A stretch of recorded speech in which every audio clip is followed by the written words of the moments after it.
Joseph Gordon-Levitt in talks to co-produce, direct, and possibly star in the Sandman movie. You know, Warner Brothers, that's actually the first good idea you've had. Good on you. It's the end of the year, so of course, it's reflection time. Today we're going to talk about the best and worst of the comics world this year. Mostly the best. Bob's doing the same thing with video games, so if you want to see that, click one of my hands. He's doing one for good, one for bad. Now, as I was writing my script for this, I wound up writing way too much, so this may be a little long. And if you can see me consulting my Kindle for my notes, that's why. Now, this is just going to be based on what I personally have read this year, so, since I can't read every single thing put out by every single publisher. But if you've read something that you like or you didn't like, leave it in the comments. Seriously, leave it in the comments. We'll do this by publisher, so let's start with DC. I think it's generally agreed upon that their digital first work is some of the best work they've been putting out recently. Both Adventures of Superman and Batman Legends of the Dark Knight have been offering consistently great classic takes on these two iconic characters. And by classic, I mean pre-New 52.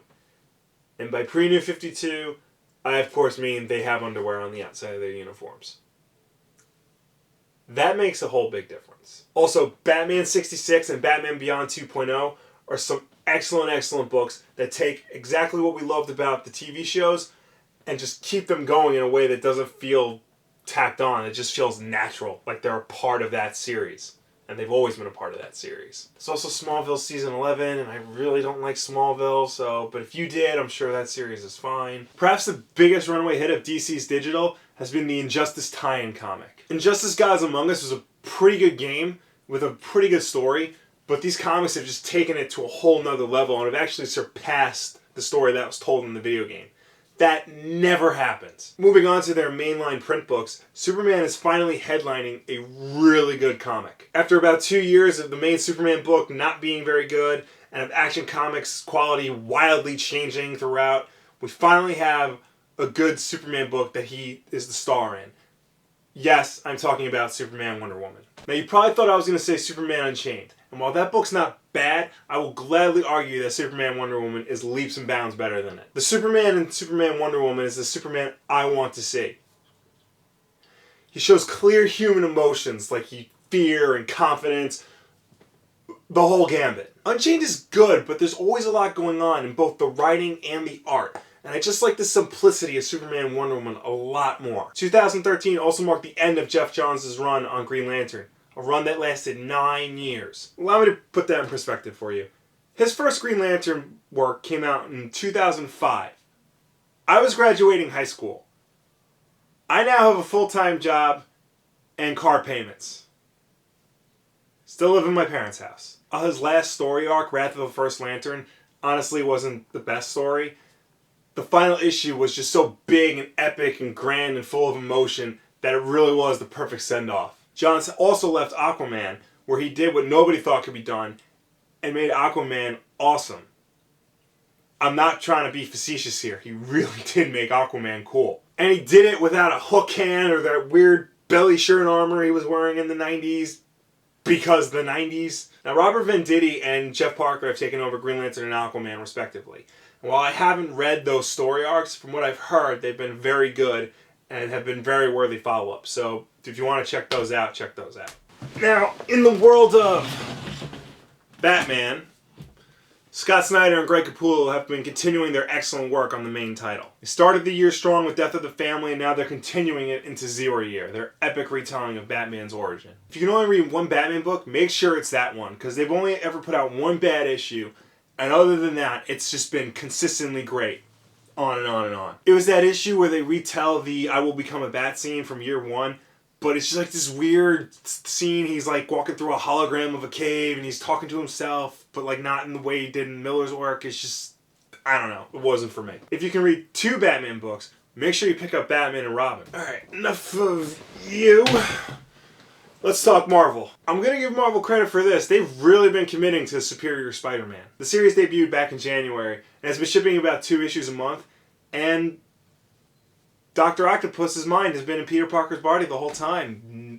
Hasn't changed. Now, I've heard from people I trust that this series is actually very good.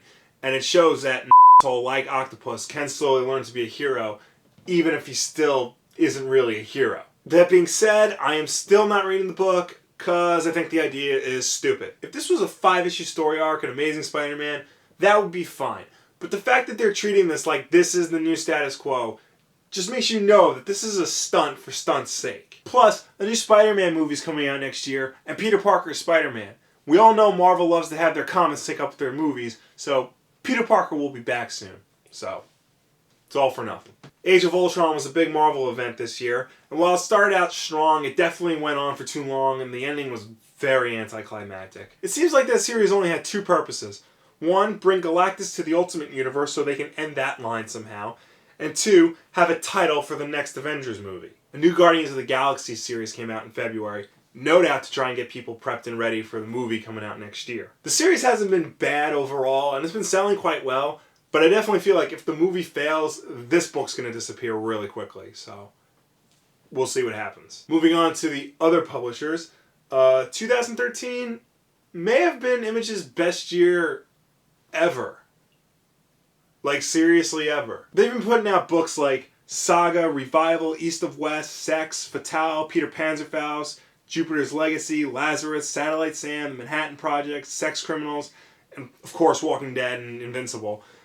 I mean, they just continue to be the most creative and entertaining books on the market. They really are the only company that truly has something for everybody. Dark Horse this year made a big push to show that they're more than just a company that puts out Star Wars, Hellboy, and Buffy comics. Although this year debuted the new Star Wars comic, it's just called Star Wars. It's written by Brian Wood and drawn by Carlos Deonda, and it is the best Star Wars has ever been since 1983. This year saw Francesco Francavilla's Black Beetle No Way Out comic book come out this year, and it's one of the best noir books on the market. More importantly, however, is that they collected The Creep. That was a 5-issue miniseries from last year.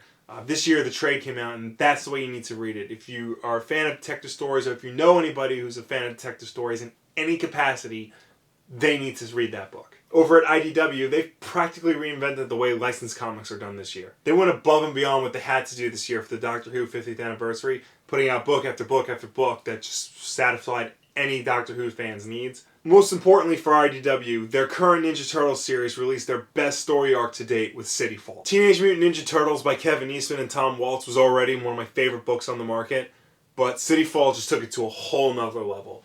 That is a classic Ninja Turtle story in every capacity. If you consider yourself a Turtles fan at all, you have to read that story. In fact, go do it now. Trades are on Amazon. They're on Comixology. Go. I'll wait.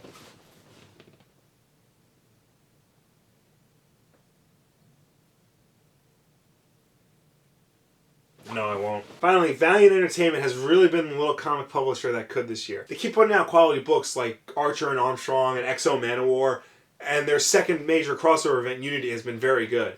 But honestly, this year has been all about Quantum and Woody. It's seriously the best new series of the year, and I cannot stress how funny that series is. They really are the world's worst superhero team. And not just in their superhero personas. In their civilian lives, they are sucky people. And it's great. God, this really was a lot. I am not going to have fun editing this. Well, I feel like that's a good place to end it. If you liked the video, why don't you subscribe and share it with your friends? If you didn't like the video, still subscribe, but share it with your enemies. We'll take whatever views we can get. Make sure to leave your comments on what comics you've been reading this year and what you thought was good and bad. I'll see you next time. So last week, director Bryan Singer tweeted that the next X-Men movie is going to be called X-Men Apocalypse, and it's going to debut in 2016. There's some major differences with some characters. One of my favorite characters is Kirby, and there's some major differences with him, so I'm going to play him here. Oh! I forgot. Yeah.